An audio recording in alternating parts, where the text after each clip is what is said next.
The Great Hall of the Galactic Council was filled with beings from 100 different worlds. Some had scales, some had fur, some floated in special tanks of water or breathed through masks that filtered the air. They had come from every corner of the galaxy to discuss trade, war, and peace. But today, everyone was watching one man. High Commander Doric of the Varani Empire stood at the center of the hall. He was tall, even by Varani standards. His skin was dark blue, covered with small armored plates that protected him like natural armor. His eyes were deep red, and they held the weight of 1,000 battles. He was one of the most powerful warlords in the galaxy. Empires had fallen before him. Enemies had begged for mercy at his feet. But today, he looked like a broken man. "I come before this council," Doric said, his voice heavy, "to make the annual announcement regarding my daughter." A soft murmur spread through the hall. Everyone knew what was coming. They had seen this same scene play out for 3 years now.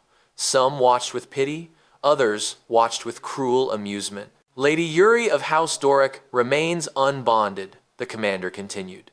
"No suitor has come forward to claim her hand." The murmurs grew louder. Among the Varani people, an unmarried daughter was a mark of shame upon a father. It meant that he had failed to raise a daughter worthy of love. It meant that his bloodline was weak. For a man like Doric, who had conquered entire star systems, this was a wound deeper than any blade could make. But the truth was far more complicated than simple unworthiness. Standing beside her father was Lady Yuri herself. She was beautiful in the way that a winter storm is beautiful. Her skin was pale blue, almost white, and her eyes were silver. Not the red eyes of normal Varani, silver. They caught the light and reflected it like mirrors. That silver color was her curse. Park Taeho watched from the far side of the hall. He was a human, a member of Earth's diplomatic team. Compared to the massive Varani warriors and the strange alien beings around him, he looked small and plain. He had no claws, no armor, no special powers. He was just a man with dark hair and quiet eyes. But those quiet eyes noticed everything. He saw how Yuri held herself perfectly still, her face showing no emotion. He saw how she kept her chin raised, even as whispers filled the air around her. He saw the way other Varani looked at her, not with desire, but with fear. "What is her story?"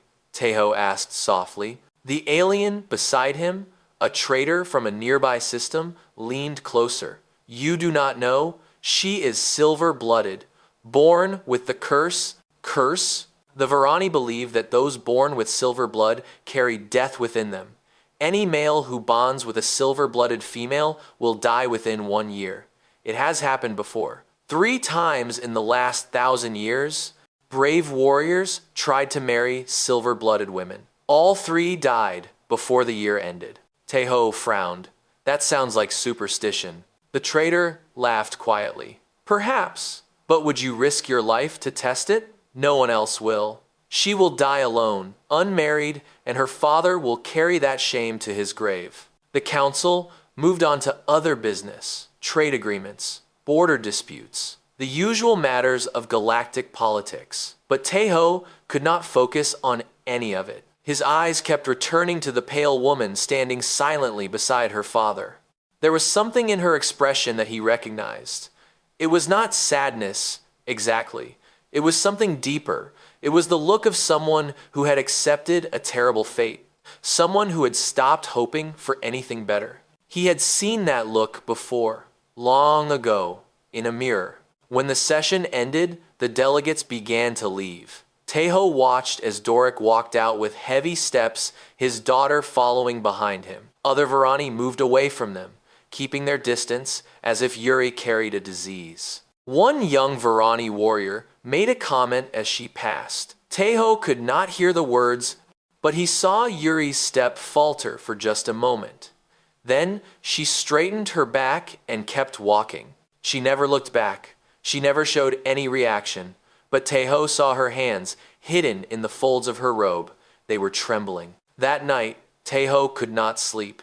He lay in his quarters on the space station, staring at the ceiling. The image of Yuri's silver eyes kept appearing in his mind. The way she had stood so still. The way she had trembled when no one was supposed to see. He thought about what the traitor had said. 3 warriors had died. The curse was real, or at least real enough that no one would take the risk. But something about the story bothered him. 3 deaths in 1,000 years. That was not a curse. That was a coincidence. Or perhaps something else entirely. Taeho sat up in bed. He was an engineer by training.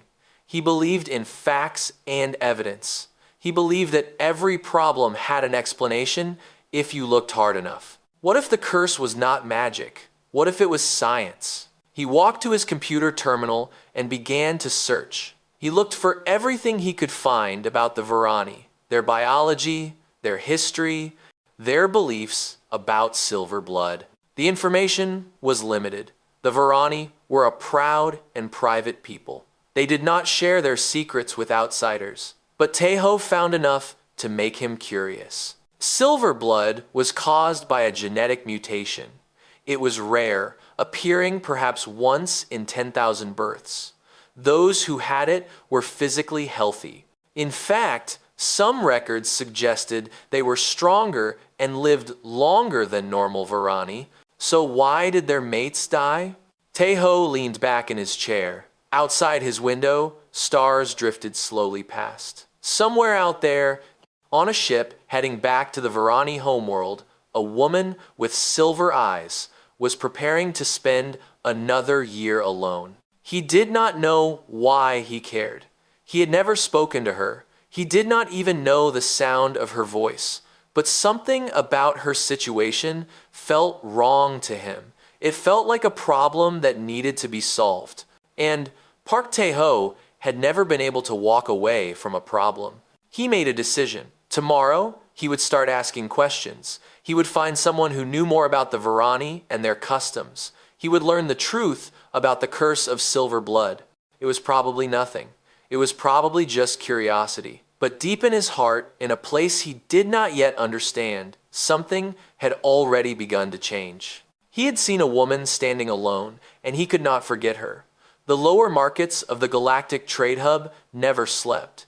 Ships arrived at all hours, carrying goods from distant worlds. Traders shouted prices in a dozen languages. Strange smells filled the air, spices from jungle planets, metals from mining colonies, foods that humans could not even imagine.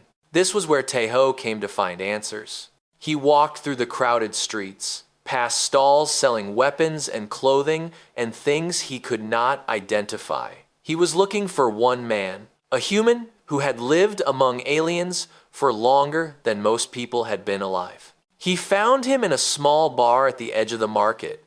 The sign above the door was written in 5 different languages, and none of them were English. Inside, the light was dim and the air was thick with smoke from alien cigarettes. Jae-won sat alone at a corner table. He was an old man, perhaps 70 years old, with gray hair and a face full of wrinkles. But his eyes were sharp and clear. They had seen too much to ever grow dull. "Park Tae-ho," the old man said as Tae-ho sat down across from him. "I heard you were asking about me, asking about the Varani." Word travels fast. In this place, word is the only thing that travels faster than light. Jae-won smiled and took a drink from his glass. "So, what do you want to know?" Tae-ho did not waste time. "Tell me about silver blood. Tell me about the curse." The old man's smile faded. He set down his glass and looked at Tae-ho for a long moment. "Why do you want to know about that?" "I saw something at the council meeting. The commander's daughter. The way people looked at her. The way she looked at herself." Tae-ho paused. "I want to understand." Jae-won was quiet. Then he laughed, but it was not a happy sound. "You want to understand. That is a dangerous thing, young man. Understanding leads to caring. Caring leads to action. And action, when it comes to the Varani, leads to death." "Then help me understand the death part." The old man studied him for another moment. Then he nodded slowly. Very well. I will tell you what I know. He leaned forward, his voice dropping low. Silver blood is a mutation. It appears randomly in the Varani population. Those who have it are born different. Their blood is literally silver in color. It contains a special compound that makes them stronger, faster, more resistant to disease. By all logic, they should be treated as blessed. But they are not. No, they are treated as cursed because of what happens to their mates. J1 explained the history. 1,000 years ago, a great Varani lord had married a silver-blooded woman. Within a year, he was dead. His body had simply stopped working. His heart gave out, his organs failed, and he died in his sleep. The same thing happened 2 more times over the centuries. Each time, a brave warrior ignored the warnings and married a silver-blooded female. Each time, the warrior died within the year. After the 3rd death, the Varani declared silver blood to be a curse. Those born with it were not killed. The Varani were not that cruel, but they were marked as untouchable. No one would marry them. No one would bond with them. They lived their lives alone. But here is the interesting part, J1 said, leaning even closer. All 3 of those warriors were Varani. No outsider has ever tried to bond with a silver-blooded female. Teho's eyes narrowed. You think the curse only affects Varani? I do not think anything. I only observe. The old man smiled again. But I have heard theories. Some scientists believe that silver-blooded Varani produce a special pheromone, a chemical signal that affects their mates. For Varani males, this pheromone may be toxic over long exposure. It slowly damages their bodies until they die. And for non-Varani? J1 shrugged. Who knows? No one has ever tested it. But human biology is very different from Varani biology. We do not process pheromones the same way. We might be completely immune. Teho sat back in his chair. His mind was racing. If the old man was right, then the curse was not magic at all. It was simply a biological incompatibility. And that incompatibility might not apply to humans. You are thinking about doing something stupid, J1 said. I can see it in your eyes. I am thinking about possibilities.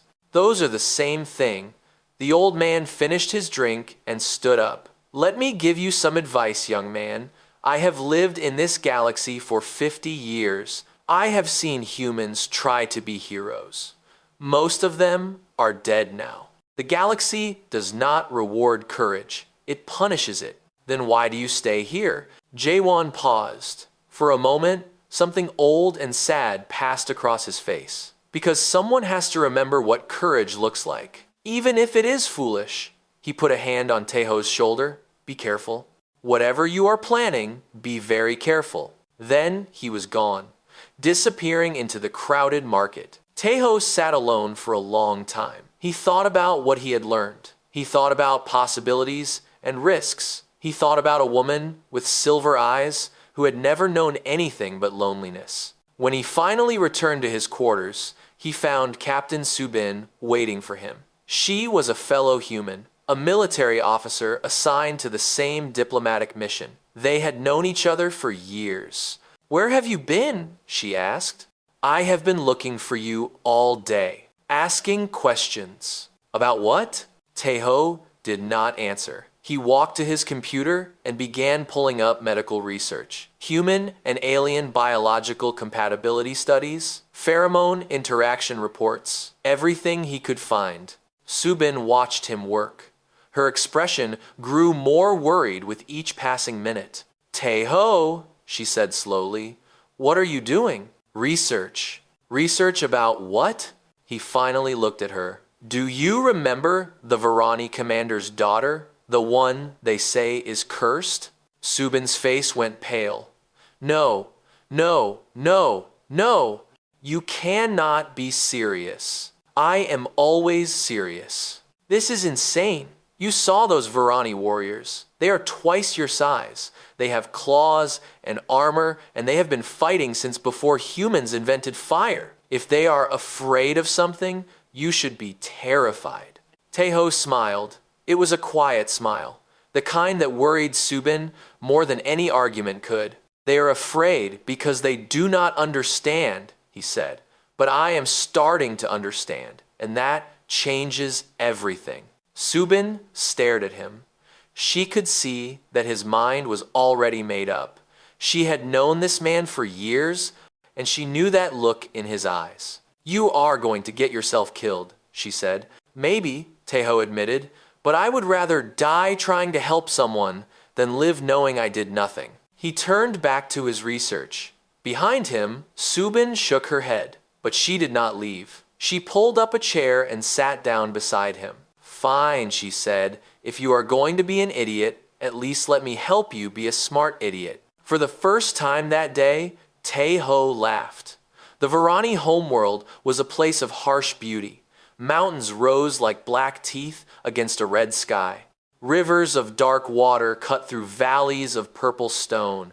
Everything here was hard and sharp, shaped by millions of years of volcanic fire and bitter cold. The great hall of the Suitors' Assembly stood at the heart of the capital city. It was an ancient building carved from a single piece of mountain rock.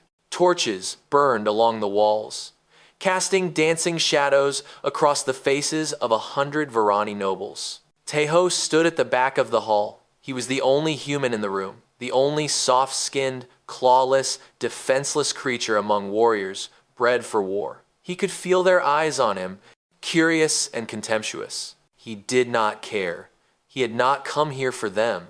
At the front of the hall, High Commander Doric sat upon a raised platform. His armor gleamed in the torchlight, decorated with medals from battles that had shaken the galaxy. Beside him stood his daughter, Lady Yuri, dressed in robes of black and silver. She looked even more beautiful than Teho remembered, and even more alone. The ceremony began with ancient words in the Varani language.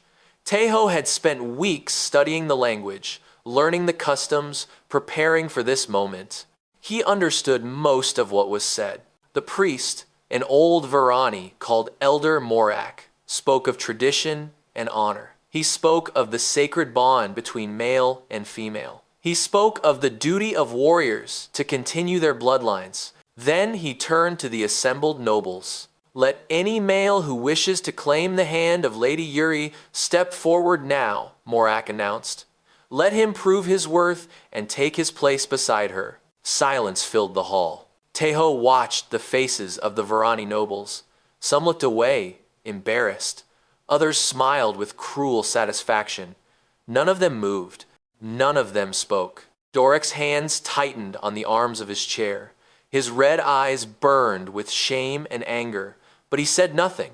There was nothing he could say. The law was clear. He could not force anyone to marry his daughter. The silence stretched on. 1 minute, 2 minutes. Yuri stood perfectly still, her silver eyes fixed on some point in the distance. She had done this before. She knew how it would end. Elder Morak raised his hand, preparing to dismiss the assembly. If there are no volunteers, I volunteer. The words echoed through the hall like thunder. Every head turned. Every eye searched for the source of the voice. Teho stepped forward from the back of the room. His footsteps were loud in the sudden silence. He walked down the center of the hall, past rows of massive Varani warriors who stared at him with shock and disbelief. A human. A small, weak, fragile human. Someone laughed, then another. Soon half the hall was laughing, the sound bouncing off the stone walls. Is this a joke? One noble shouted. Did someone let a pet wander into the hall? Go back to your own kind, little creature, another called. This is not a place for you. Teho kept walking. He did not speed up. He did not slow down. He simply walked forward, step by step, until he stood at the base of the platform. He looked up at Commander Doric. I volunteer to marry your daughter. The laughter died. The hall went silent again, but this time the silence was different.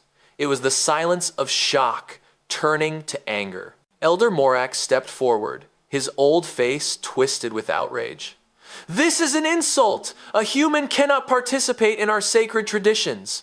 I will not allow this mockery. The ancient law says otherwise, Teho replied calmly. He had studied the laws carefully. Any male of any species may volunteer. There are no restrictions. The law was written when the Varani believed themselves alone in the universe. It never occurred to them to exclude outsiders. Morak's face turned dark purple with fury.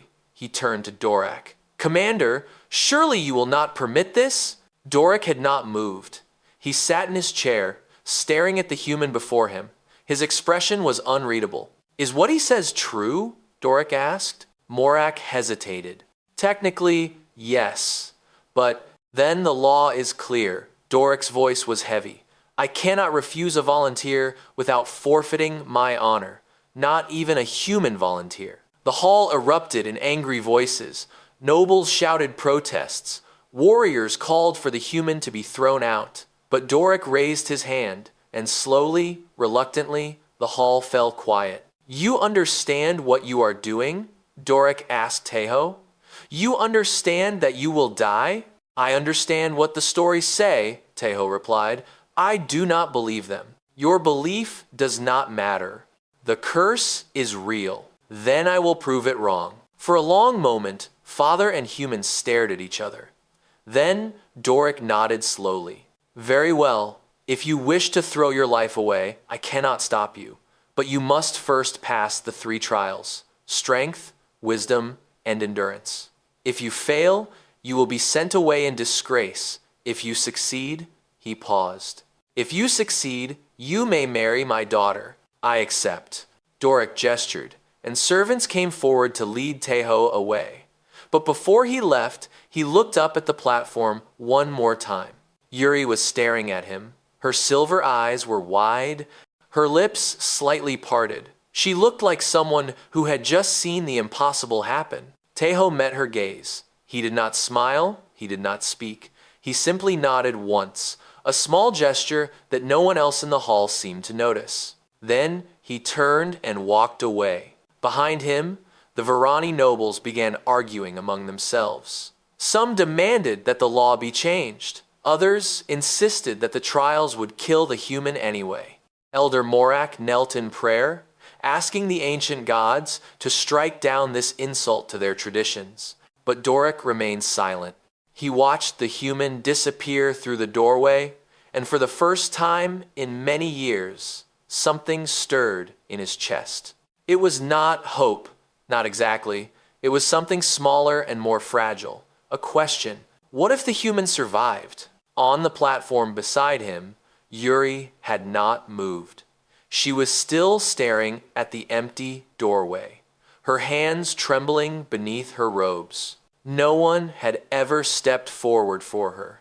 In all her years of standing at these ceremonies, watching noble after noble turn away, no one had ever spoken her name. Until today, until a small, soft creature from a distant world had walked into this hall of warriors and changed everything. She did not know his name. She did not know why he had done it. But for the first time in longer than she could remember, Lady Yuri felt something she had almost forgotten: hope. The first trial began at dawn. Teho stood in a great courtyard, surrounded by hundreds of Varani spectators. They had come from all across the capital to watch. Some hoped to see him succeed. Most hoped to see him fail. A few had placed bets on how quickly he would die. In the center of the courtyard sat a massive stone. It was black as midnight, taller than Teho himself, and so heavy that even the strongest Varani warriors struggled to move it. The rules were simple.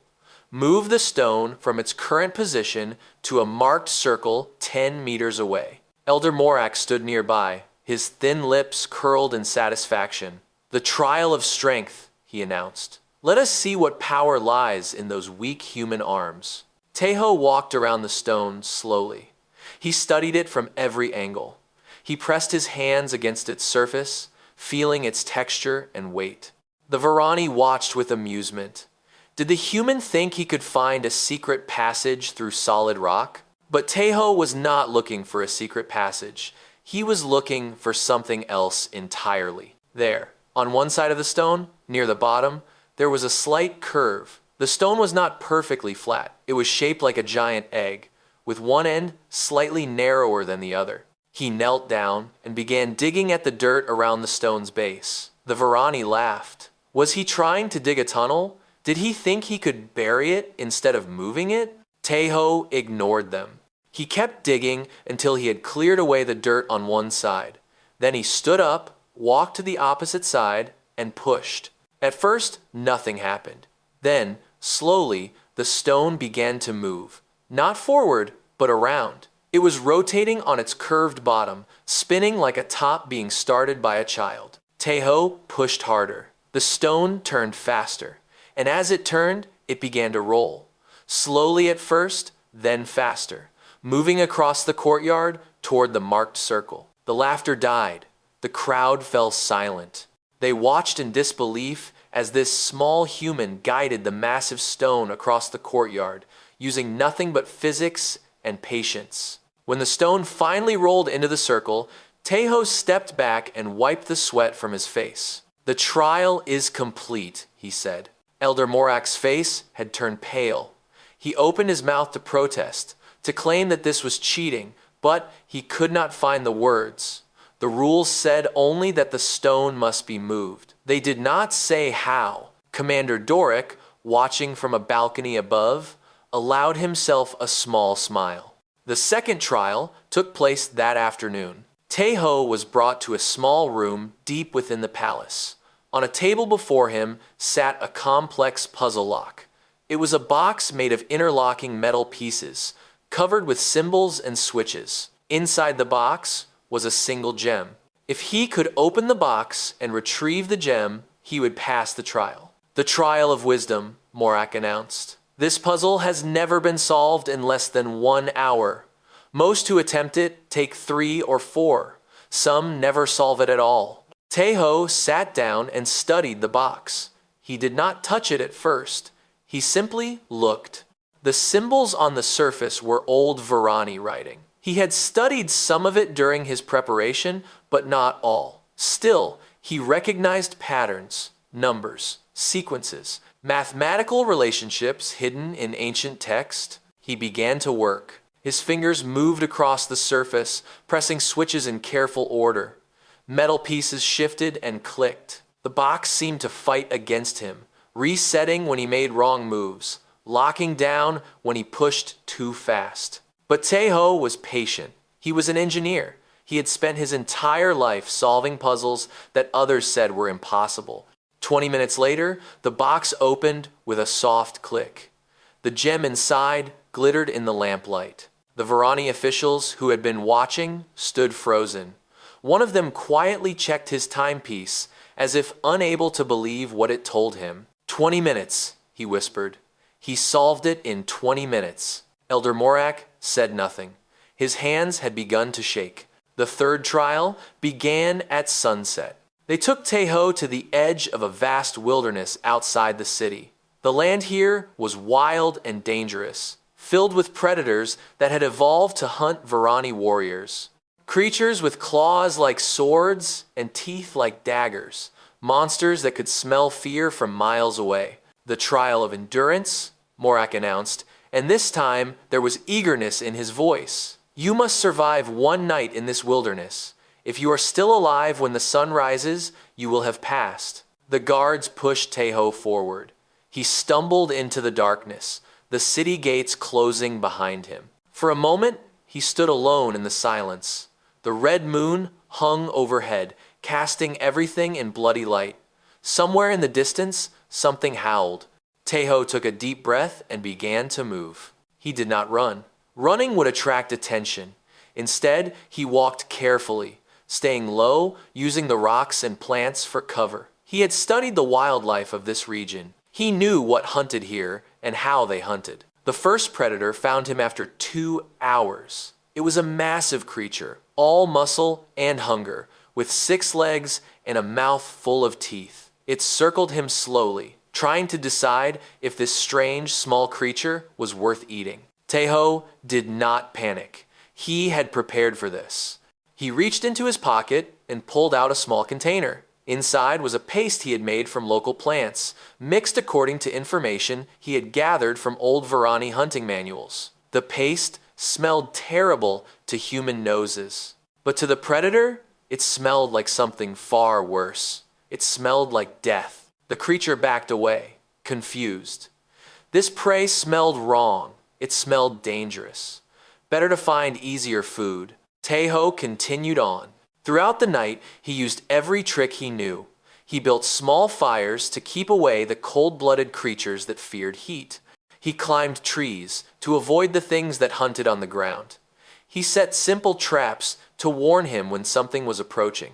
When the sun finally rose, painting the sky in shades of orange and gold, Teho walked out of the wilderness and back toward the city gates. A crowd had gathered to watch. They had expected to find his bones. Instead, they found him walking calmly toward them, dirty and tired, but very much alive. The gates opened. Teho walked through. Elder Morak stood waiting. His face was like stone, but his eyes burned with barely contained rage. "The trials are complete," he said, each word forced out between clenched teeth. "The human has passed." The crowd erupted. Some cheered, others cursed. But through it all, Teho kept walking. He looked up at the balcony where Doric stood. Beside the commander, barely visible in the morning light, was a figure in silver and black. Yuri was watching him. And for the first time, Teho saw something in her eyes that made every danger worth facing. She was smiling. The wedding ceremony was held 3 days after the trials ended. It took place in the oldest temple on the Varani homeworld, a building so ancient that no one remembered who had built it. The walls were covered with paintings that told stories of gods and heroes, of love and sacrifice, of bonds that lasted beyond death. Teho stood at the altar, dressed in traditional Varani robes. They were too large for him, designed for bodies twice his size, but he wore them with dignity. He had learned the words he needed to speak. He had practiced the gestures. He was ready. The temple was filled with guests. Most were there out of curiosity rather than celebration. They wanted to see this strange human who had dared to do what no Varani would. Some still believed he would die. Others were starting to wonder if they had been wrong about everything. When Yuri appeared at the entrance to the temple, the whispers stopped. She wore a gown of silver and black, the traditional colors of her house. Her pale blue skin seemed to glow in the candlelight. Her silver eyes, the eyes that had marked her as cursed from birth, caught every flame and reflected them like stars. She was beautiful. She was terrifying. She was walking toward him. Teho watched her approach. He kept his breathing steady. He kept his face calm. But inside, his heart was beating so hard, he thought everyone must be able to hear it. She reached the altar and stood beside him. For a moment, neither of them moved. Then Yuri turned her head slightly, and their eyes met. "You came," she whispered, so softly that only he could hear. "I said I would," he whispered back. The priest began the ceremony. He spoke ancient words in a voice like grinding stones. He called upon the old gods to witness this union. He asked the spirits of ancestors to bless this bond. When it came time for the vows, Teho spoke in Varani. His accent was not perfect, but his words were clear. "I take you as my partner," he said, "in strength and weakness, in victory and defeat, until my final breath and beyond." A murmur passed through the crowd. The human had spoken the old words, the sacred words. Some of the Varani looked at him with new respect. Yuri spoke her own vows in return. Her voice was steady, but her hands were trembling. The priest declared them bonded. The ceremony was complete. That night, they were taken to the bonding chamber. It was a private room deep within the temple, decorated with flowers and soft fabrics. Here, tradition demanded the newly bonded pair would spend their first night together. The servants closed the doors and left them alone. For a long moment, neither spoke. They stood on opposite sides of the room, separated by only a few meters, but feeling as if an ocean lay between them. Finally, Yuri broke the silence. You are a fool, she said. Teho raised an eyebrow. That is not usually what a wife says to her husband on their wedding night. I am not a usual wife, and you are not a usual husband. She turned away from him, moving to the window. Outside, the moons hung full and bright over the city. Do you know what you have done? Do you understand what this means? I understand that a woman needed help. I understand that I was able to help her. I did not need help. Her voice was sharp. I had accepted my fate. I had made peace with it. I would live alone, die alone, and my father would carry his shame to the grave. It was not a good life, but it was my life. I had stopped hoping for anything else. She turned back to face him. Her silver eyes were bright with emotions he could not name. And then you appeared, a small, soft human from a world I had never heard of. You walked into a hall full of warriors and spoke words that no one has ever spoken to me. You threw your life away for a stranger. I did not throw my life away. You will die. Within 1 year, you will die, just like the others, and I will have to watch. Her voice cracked. That is what you have done. You have given me hope, and then you will take it away. That is crueler than anything else could be. Teho moved toward her, slowly giving her time to pull away if she wanted. She did not move. He stopped in front of her and reached out, taking her trembling hands in his own.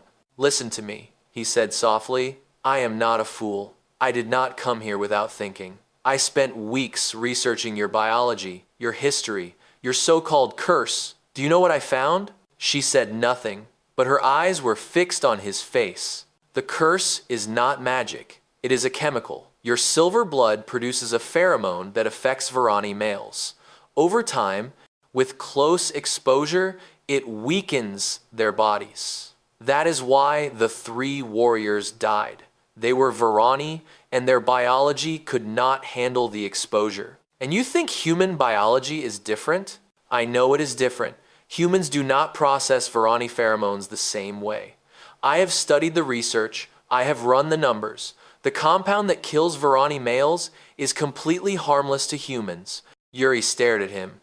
You cannot know that for certain. No human has ever tried. Then I will be the first, he smiled gently. I am not afraid, Yuri. I have seen the evidence. I believe in science, in facts, in things that can be measured and understood. Your curse is not a curse. It is just a problem that no one understood well enough to solve. Her hands had stopped trembling. Tears were forming in her silver eyes, but they did not fall. Why? She asked. Why would you do this for me? You do not know me.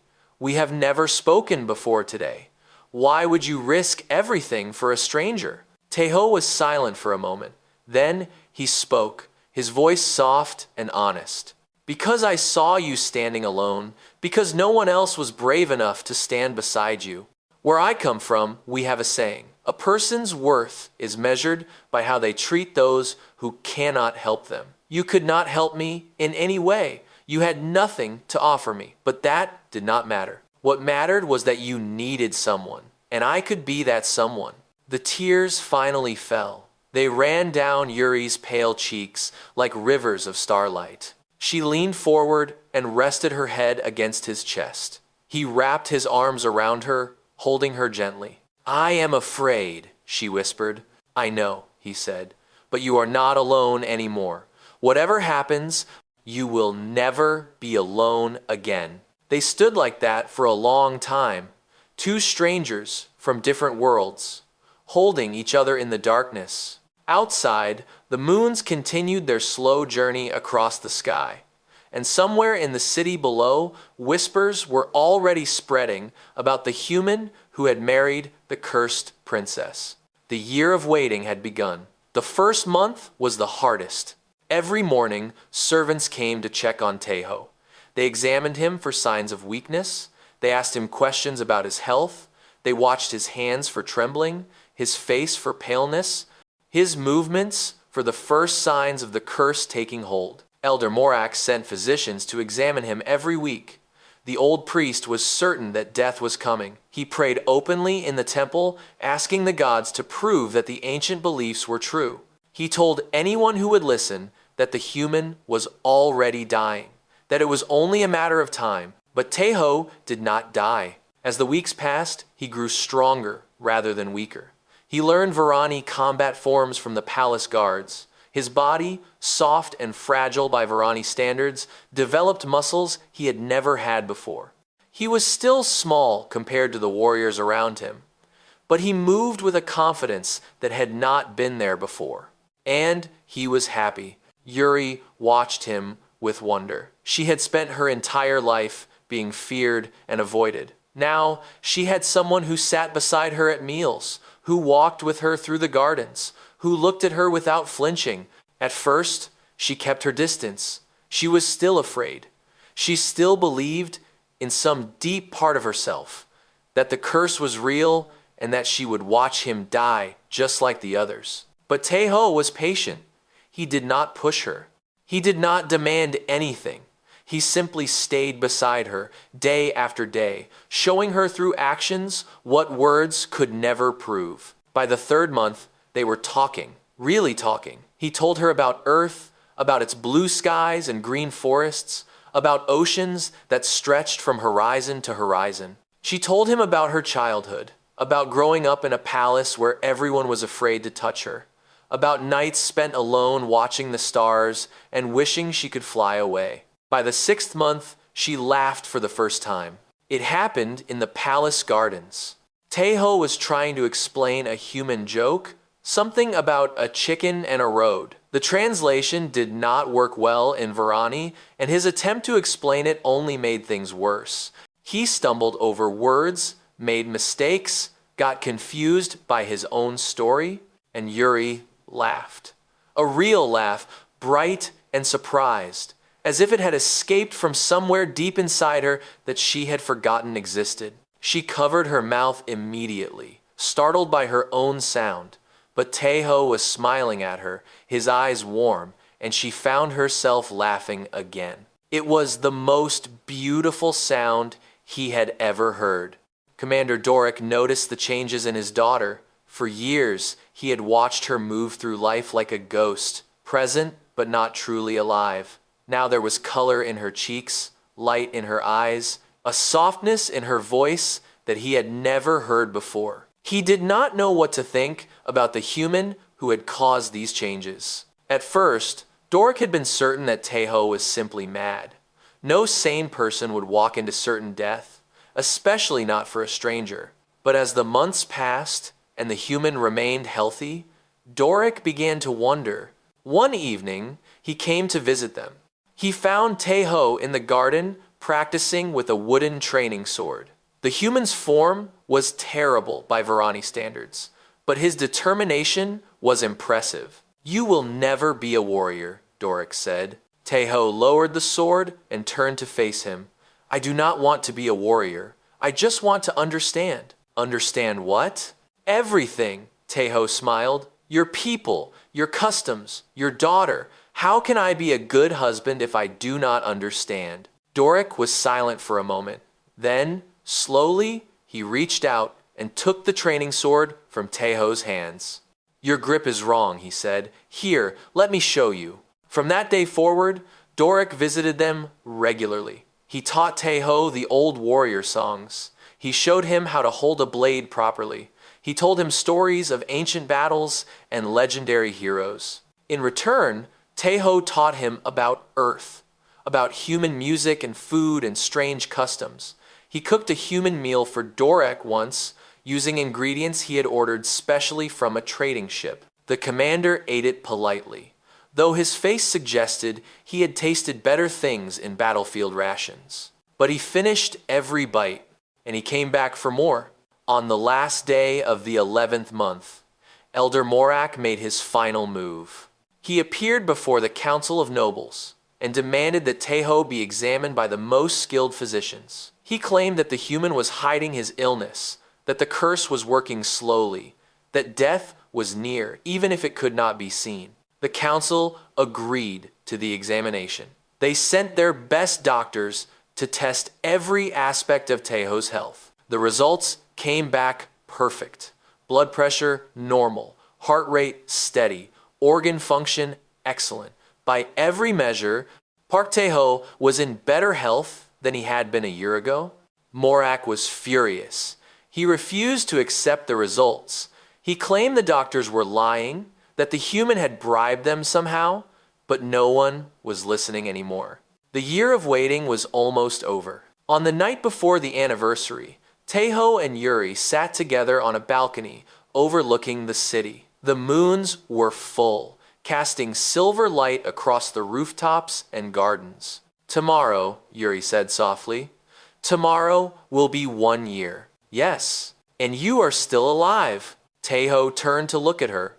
"Did you doubt me?" "Every day." She smiled, but there were tears in her eyes. "Every morning I woke up, afraid that I would find you cold and still. Every night I watched you sleep, counting your breaths, making sure they continued. And now?" She reached out and took his hand. Her skin was cool against his. The blue and silver of her fingers intertwined with his warm brown. "Now I believe," she said. "Now I finally believe." They sat in silence, watching the moons cross the sky. Tomorrow would bring a new day. Tomorrow the curse would be broken forever. Tomorrow everything would change. But tonight they simply sat together. Two people from different worlds. Two hearts beating as one. And somewhere in the darkness of the temple, Elder Morak was planning his final act of desperation. The anniversary dawn came with thunder, not from the sky, but from the streets below the palace. Tae-ho woke to the sound of shouting voices and marching feet. He went to the window and saw torches moving through the darkness, hundreds of them flowing toward the palace gates like a river of fire. Yuri appeared beside him, her silver eyes wide with fear. "What is happening?" "Morak," Tae-ho said. "He has gathered his followers." They dressed quickly and made their way to the great hall. Commander Doric was already there, surrounded by his loyal guards. His face was grim. "The elder has declared your marriage unholy," Doric told them. "He claims that your survival is proof of dark magic, not proof against the curse. He has convinced the traditionalist faction to support him. They are demanding that the marriage be dissolved and that you be executed as a heretic." "Can he do that?" Yuri asked. "Legally, no. But he has 500 warriors at the gates, and more are joining every hour. He is not asking permission. He is taking what he wants by force." Tae-ho looked at the guards surrounding them. There were perhaps 50 loyal soldiers. Good men, brave men, but not enough to stand against 500. "There must be another way," he said. Before Doric could answer, the doors of the great hall burst open. Elder Morak strode in, his robes flowing behind him, his face twisted with righteous fury. Behind him came a dozen armed warriors, their weapons drawn. "Commander Doric," Morak announced, "I come to cleanse your house of the corruption that stains it. Surrender the human and your daughter, and no blood needs to be spilled." Doric's hand went to his sword. "You go too far, priest. This is my home. You have no authority here."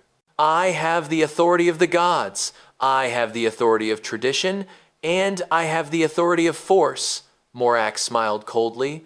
"Your guards are outnumbered 10 to 1. Do not make them die for a lost cause." The situation balanced on a knife's edge. Guards on both sides had their weapons ready. One wrong move, one nervous hand, and blood would flow. Tae-ho stepped forward. "Wait," he said.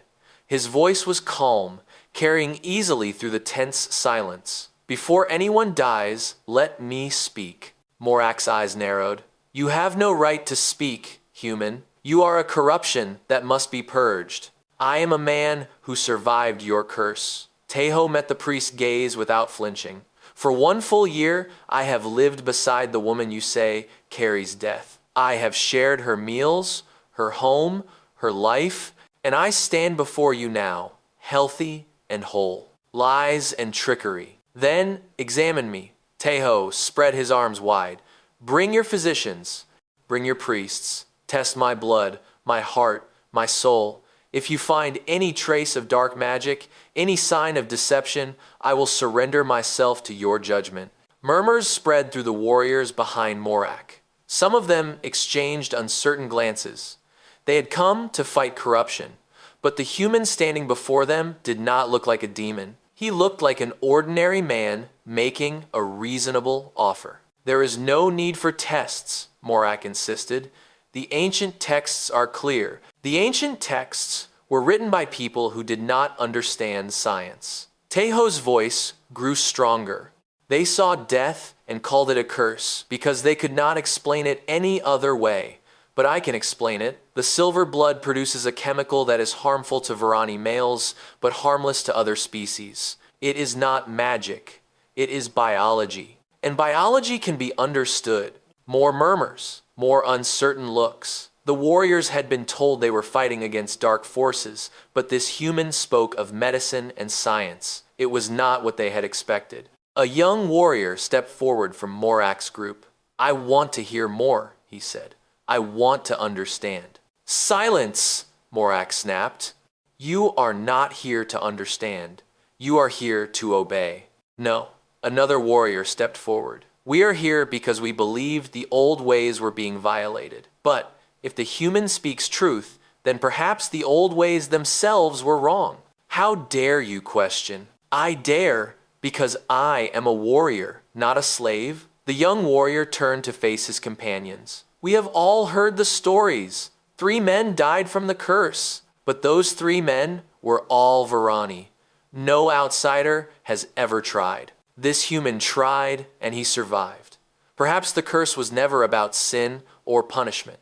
Perhaps it was simply about biology, as he says." The crowd began to shift.